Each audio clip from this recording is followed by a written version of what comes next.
Well, NASCAR is back from a 2-week vacation, but what the hell was that last night?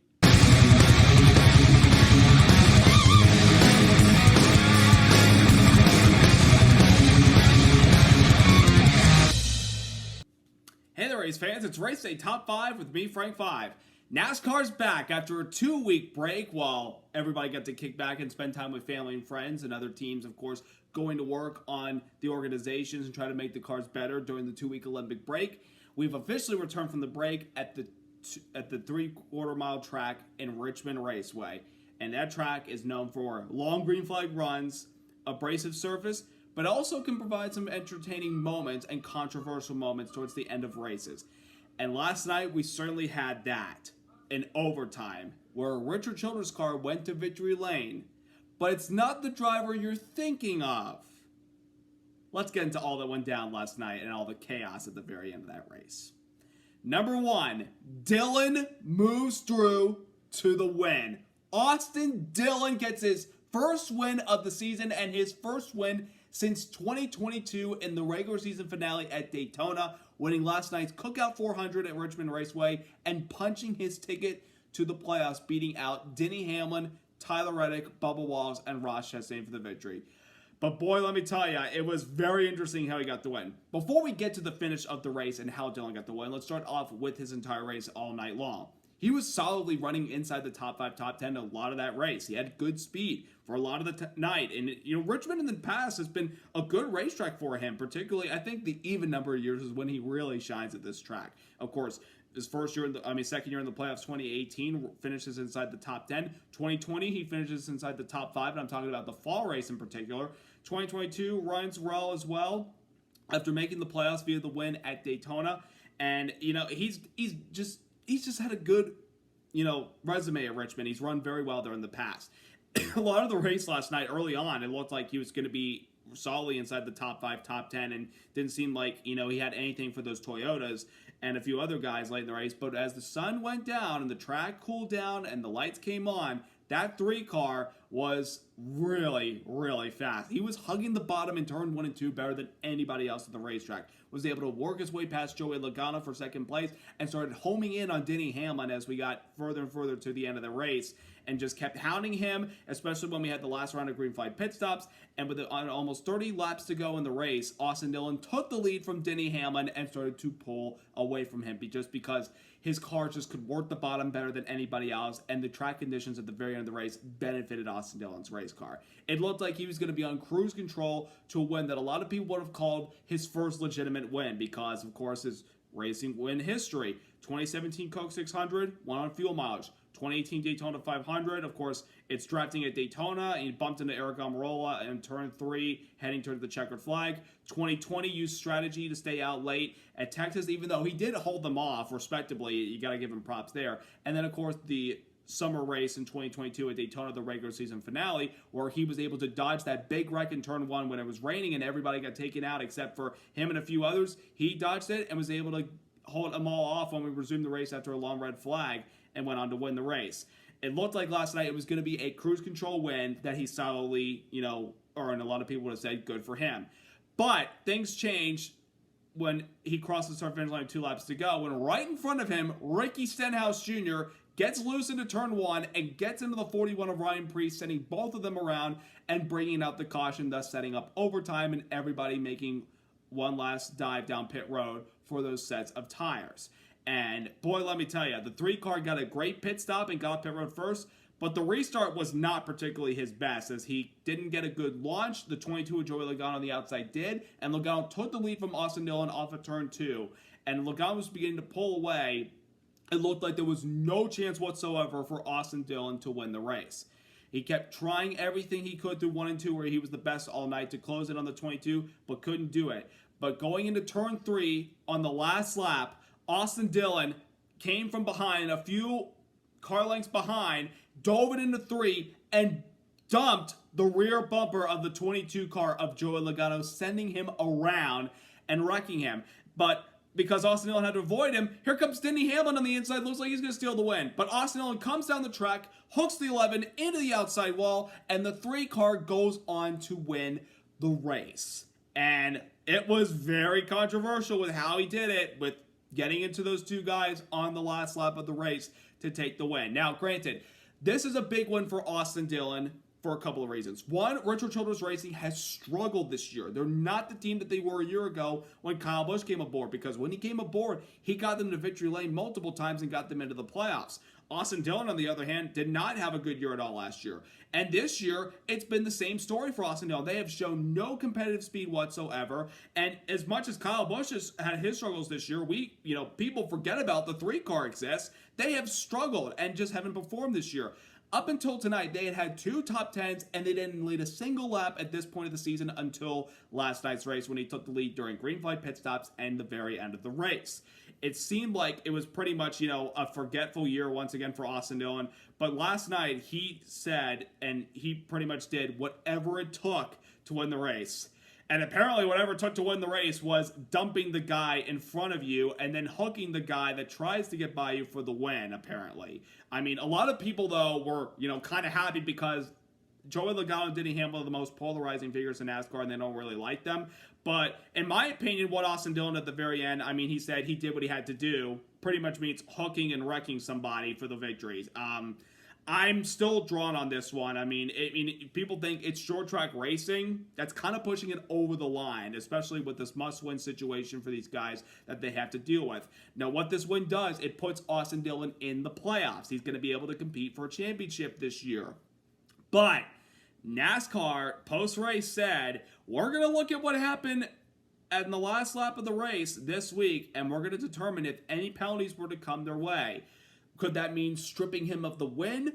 I doubt it. If they did strip the win from him, I would be shocked beyond words. Could I see him maybe be suspended from Michigan for hooking the 11 car, given what we've seen Bubba Wallace do to Kyle Larson, what Chase Elliott did to Denny Hamlin in the past? Sure, I could see that happen by NASCAR, but they're also going to review the radio audio on the last lap of the race, because there were some people thinking about what was said over the radio with Austin Dillon, his crew chief, Justin Alexander, and his car owner, aka Pop Richard Childress. So we're going to find out what happens this week. But for the moment, and it probably is going to stand, Austin Dillon is a winner this year. He is in the playoffs for 2024. Now, do I think he's going to make a deep run? No. He's going to be early round elimination because, again, what have I seen from Richard Childress Racing and the 3-car this year in particular to make me believe he can make a deep run? Nothing.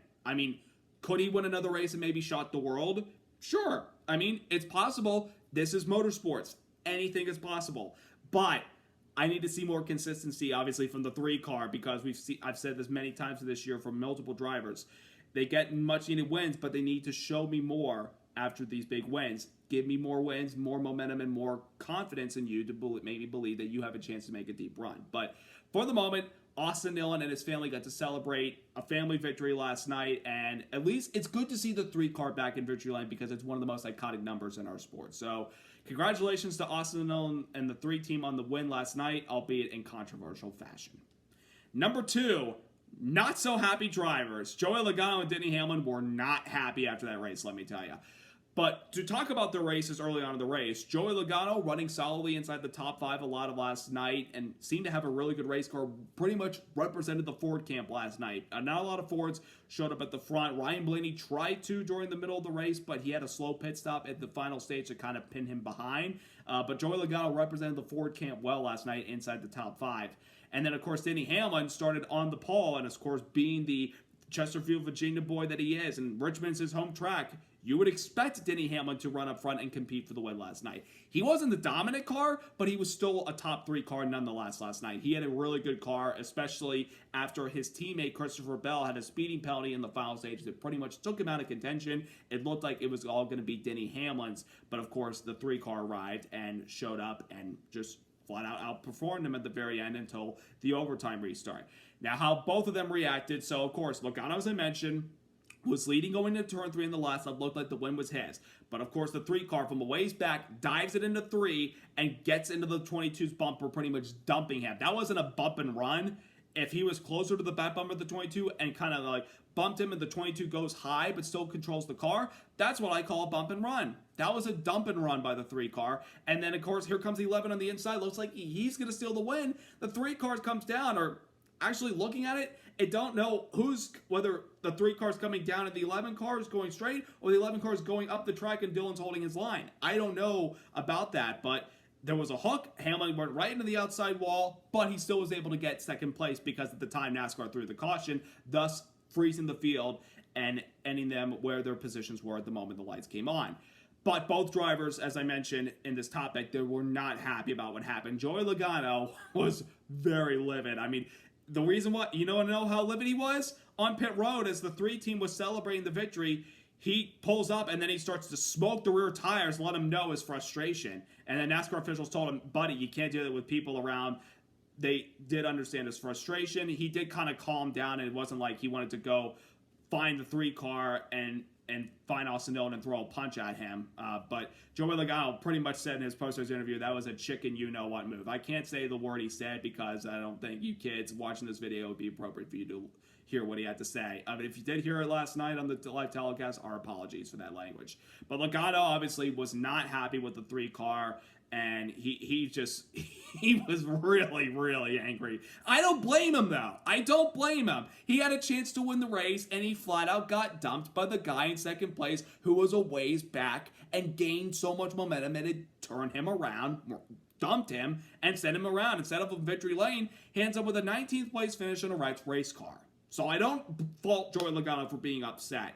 Although people are going to say, well, you've done it in the past to some guys, but Joey Logano didn't dump him. He moved him out of the way. He didn't dump. That's not Joey Logano's forte. But obviously he was frustrated. As Denny Hamlin, he also was frustrated with the 3 car. He said, consequences, there will be consequences in the near future. Sometimes those things will come back to bite you. And pretty much thinks that Austin Dillon's got something coming for him in the playoffs, especially with Bristol being the elimination race the round of 16, a road course race at Watkins Glen, and, super speedway racing in Atlanta, even though I don't expect a bump and run. Maybe Darlington could be a time for retaliation. But he was not happy with the 3 car and what he did on the last lap to the 22, as well as himself. Although a lot of people are like, well, Denny Hamlin, you've been controversial in the past for dumping guys. Chase Elliott before. You've had your run-ins with Logano. You've had your run-ins even with your own teammates before. But I'm kind of on Denny Hamlin's side on this one because, has he dumped people in the past and not gotten, consequence, not gotten payback for it? Sure. But this time, he got hooked.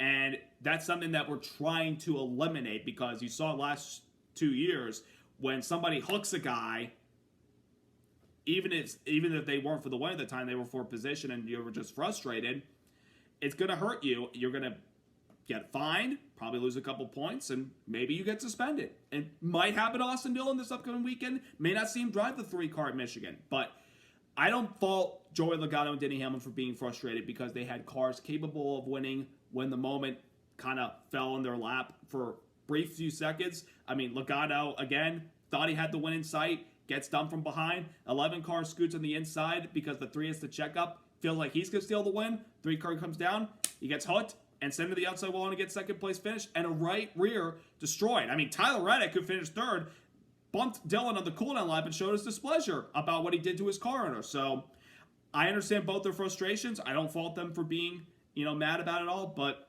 unfortunately, it happened, but they said payback's coming, so they may have the last laugh on the 3 car, but we'll wait to see. But 2, championship caliber drivers, one a former champion, one still looking for the first championship, not happy with Austin Dillon's actions last night.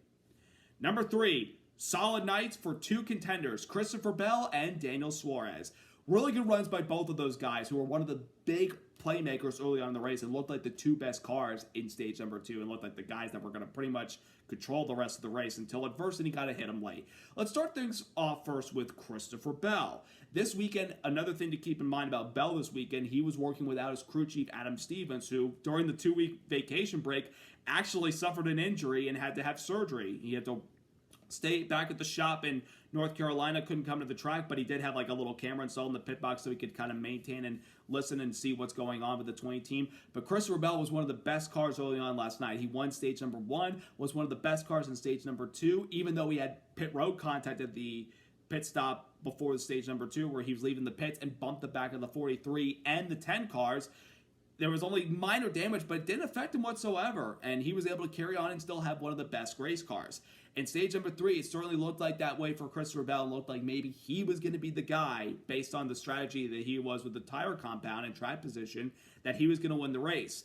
But during the first of 2 green flag pit stops in the final stage, he got caught for speeding on pit road, and that pretty much took him out of contention for the win. Now, granted, because of how many cars were on the lead lap, not that many cars, and because Bell had a good get back to whoever was the last car in the lead lap, he still stayed on the lead lap and was able to recover and get back inside the top 10 at the end of the night, finishing in 6th place. But I've said this before about Christopher Bell. Got to be consistent in order to be able to win races that you're capable of with the car that you have and pit stops that you're having.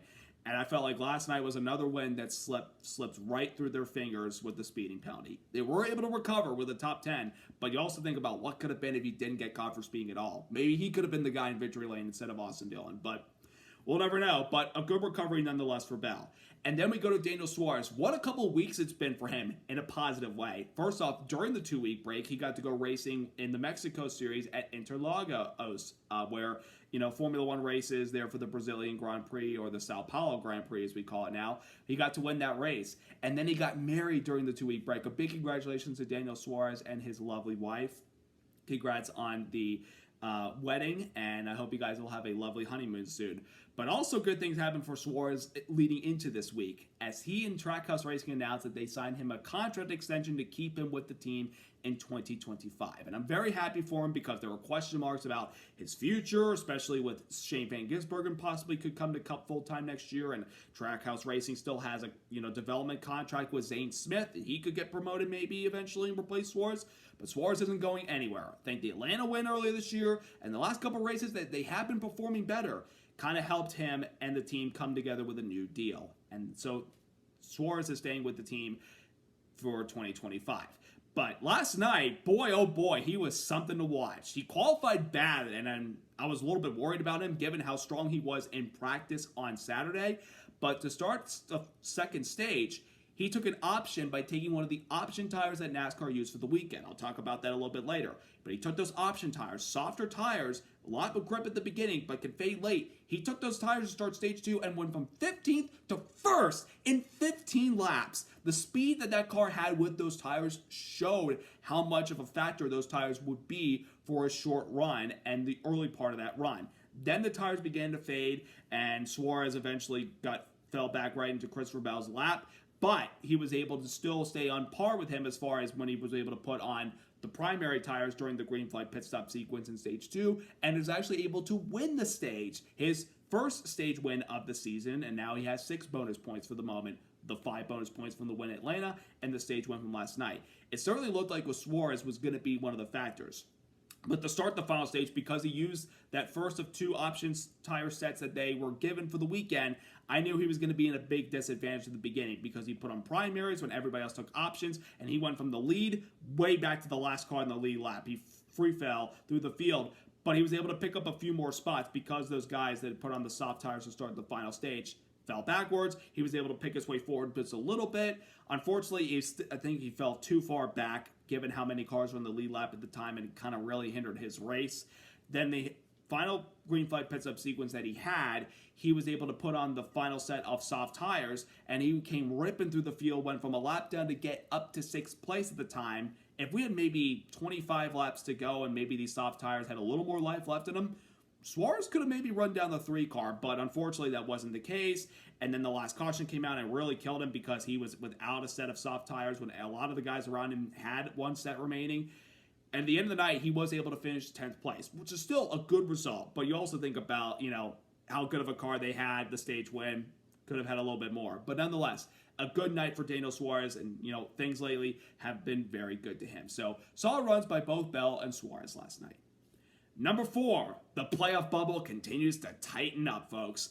After Austin Dillon's win last night, the playoff bubble has changed once again. A couple guys that are on the playoff bubble had really good runs last night.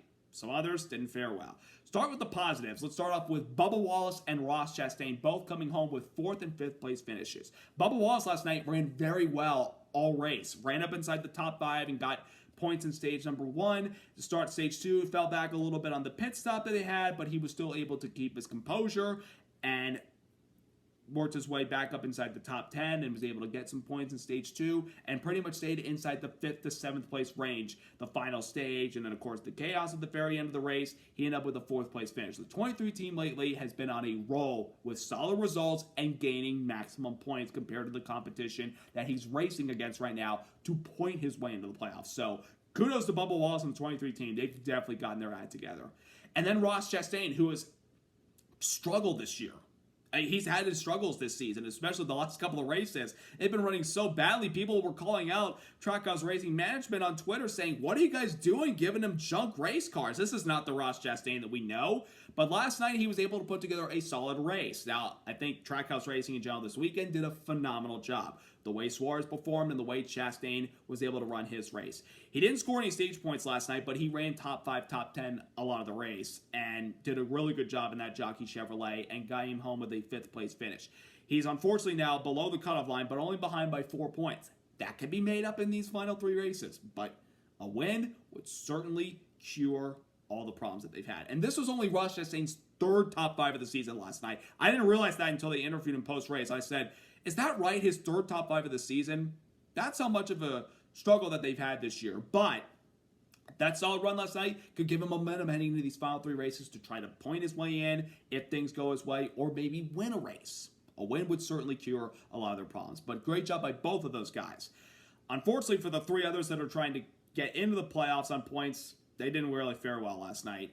Unfortunately, one of them was Martin Truex Jr., who came in 100-plus points above the cutoff line, and we felt like coming into last night he had a good shot to win the race at Richmond. He ran well early on with his teammates, but during a pit stop sequence in second stage, they had a tough time getting the left rear on, and he lost a lot of his track position. And he missed out on one more stage point at the end of stage 2, getting beaten out by Chase Daly. To give him a little tap at the end of that saying, hey, I didn't appreciate that. But things went south from there at the start of the final stage when, unfortunately, Martin Truex Jr. blew up. And unfortunately, he had to settle for a 37th place finish, and that was the last last place finish because 37 cars ran last night. And unfortunately, now he sits 78 or 79 points above the cutoff line. It's a tough break for Martin Truex Jr. because I felt like, given if nobody knew won last night, if the 3-car didn't win, we would have maybe talked about Martin Truex Jr. sitting pretty these final 3 races. He's still got a pretty decent gap, but you just need some repeat winners these next couple of races, or he needs himself to get a win. But I felt like last night the engine failure, a little bit of a setback for him and his race team. Then we have Ty Gibbs. I didn't see him once last night. Only time I really saw him, he was unlapping himself, but then he would get laps later. Ty Gibbs was bad last night. He didn't perform well, no stage points, and finished 22nd. And he's now 19 points above the cutoff line. Folks, Ty Gibbs is in big trouble. I have a feeling he's going to fall out of the top 16 in one of these final 3 races, and he will be eliminated from the playoffs. Because lately, momentum has not been on his side. Of course, the last 2 races, engine failure at Pocono, engine issues at Indianapolis, no show last night. I mean, and of course, I talked about Truex's engine failure. A lot of things have been going wrong with Toyota lately as far as the reliability in engines. And of course, during the 2-week break, David Wilson, the president of Toyota Racing Development, announced that he is stepping down after this year. Could that have a factor on these engine issues? Maybe, but unfortunately, Ty Gibbs did not show up last night. And then finally, Chris Buescher, who we felt like coming into this race would be very, very strong because he's the defending winner of this race. He ran well early on in the race, got some stage points in stage 1, but during a pit stop sequence in stage 2, he was leaving the pits, but then the team said, no, back it up. We didn't get one of the tires on the left sides tight enough, and he lost a lot of track position, and he unfortunately never really recovered. He got back in the top 20, but still it was a missed opportunity to get a few more stage points and build the cushion over Chastain and maybe even get close enough to stay ahead of Bubba Wallace. But unfortunately, those 3 just had rough nights last night. So with 3 races to go, the playoff bubble continues to tighten up, folks. It's going to be very interesting these last 3 races before the playoffs start.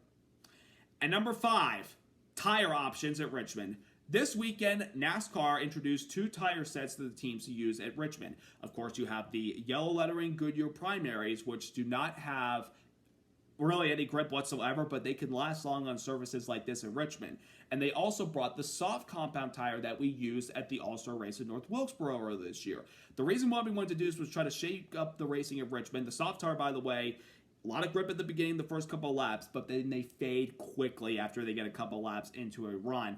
And last night, these teams were given 7 sets of primary tires and 2 sets of the soft tires to try to dictate how the racing would be with these tire compounds. Well, at the beginning of the race, everybody started on the primaries, but as I mentioned, start off stage 2, Suarez, as well as Michael McDowell, who got the free pass after the end of stage 1, they put on the soft tires and came flying through the field like they had, those, colorful stars that you use in the power-ups when you're playing Mario Kart or Bullet Bill, whatever you want to, whatever power-up you want to use, and compare it to that. That's how fast those cars were on the soft tires. But then after 25 laps, they would fall off, then they would slip back, and everybody behind them on the primaries would catch up. And of course, we had long green flag runs last night, which is typical in the previous couple years at Richmond here with the aging on the racetrack and everything. But I felt like with the primary and the soft tire options last night, and the battles we had, I thought it was a really, really good Richmond race. And that's the first time in a while I can really be positive about Richmond. But I mean, earlier this year, though, in the spring race, we started the race on wet weather tires when it was just damp, relatively damp. And we had some good racing out there. I think the soft and, primary tire options that we were given this weekend made the racing very entertaining at Richmond. I want to give NASCAR props on the tire options, and that maybe is something we can use at some other racetracks going forward, particularly the short tracks, which have been kind of trying to get some momentum going with this next-gen car on the short tracks, because again, 1.5 to 2 miles and super speedways has been no problem with this car, but it's the short tracks that have kind of taken a little bit of a step back. The tire option last night, I think, really helped the racing at Richmond and made it very entertaining. So maybe we could see this going forward at a Martinsville when we go back to North Wilkesboro next year for the All-Star race. I mean, could we try it at Bristol, even though we saw the race over this year with, resin put down and we saw so much tire fall off and so much passing and everything, made it one of the most entertaining races of the year? We'll see. But I thoroughly enjoyed the racing last night with the tire compounds. I thought NASCAR hit it out of the park. Another thing I want to mention that happened during the 2-week vacation break, Corey LaJoie announced that he will not return to Spire Motorsports next year. And that one came out of left field. I'm like, what? Because a couple weeks ago, Ronnie Childers announced that he was joining Spire Motorsports next year to help improve the race team as a crew chief, because everywhere he goes, he makes a team and its driver better and better and better. I felt like if he and LaJoie were paired together, Corey LaJoie could be in the top 15, top 20, and maybe even towards the top 10 a lot more. But LaJoie has decided to take another direction and go somewhere else. Where will that place be? We don't know. He did not make an announcement about where he would go next year. I have an idea about what teams he could probably go to, but he could maybe go to Xfinity or Trucks full-time. As for who will replace Corey LaJoie next year in the 7 car, we have also not made a decision on that. So another seat opened up for silly season for 2025. So we're going to find out who takes over the 7 car and where Corey LaJoie goes for 2025. But that one came out of left field during the break. It really got me. Now we have 3 races left to go in the regular season before the playoffs start. And next week we're off to the Irish Hills in Michigan. That 2-mile track, it's fast. It definitely provides a lot of interesting racing, especially with track position. And having a fast car and the best engine on the track certainly helps out with that. So will Ford be able to replicate success like it's been the last couple of years at this track and win another one? Will Chris Buescher repeat his win from a year ago? Will Toyota or Chevrolet from any of the top teams say, hold the phone, we have some speed, and we're going to make sure that you don't get into the Victory Lane Blue Oval or Dark Horse Mustang, whatever you want to call it? We'll find out, but I'm thinking it's going to be a very entertaining race next weekend in the Irish Hills at Michigan. So I hope you all have a wonderful week. If there's anything regarding the 3-car this weekend that gets updated as far as NASCAR's review of the wreck, I will post a video about it and I'll give you a recap. But in the meantime, I hope you all have a wonderful week, and it's good to have NASCAR back after a 2-week vacation. So subscribe, like, and congrats again to Austin Dillon and the 3 team on their win at Richmond. Have a great week, everybody. Let's go racing!